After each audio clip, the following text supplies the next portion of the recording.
Үнэхээр одоо яг энэ хуулийг бол бас цаг алдалгүйгээр энэ батлах нийгмийн захиалга бас байгаамаа. Өнөөдөр Монгол улсад 145 мянган малчин өрх байна.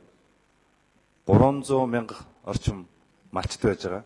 За ингээд яг судалгаа хийгээд үзэхээр энэ 300 мянган малчтаас өнөөдөр баг үндсэндээ 50 гаруй мянган малчин өндөр насны тэтгэврт гарсан малчин байж байгаа. 50 гаруй мянган малчин. 10 мянга орчим малчин бол хөдөлмөрийн бэрхшээлтэй ийм малчин байж байгаа. Үндсэндээ бол 5 малчны нэг нь өндөр насны тэтгэврт гарсан ийм хөгжлийн бэрхшээлтэй ийм малчд байна. Сүүлийн үед яг малчдын тоо сүүлийн зөвхөн 3 жилээр үзэхэд нийт энэ мал малж байгаа малчдын тоо маань бол 20% буурсан байж байгаа. 20%. Өнөөдөр энэ ядуурл бол хөдөөд яг хоттой харьцуулахад бол 7-оос 8% өндөр ядууртын түвшинтэй.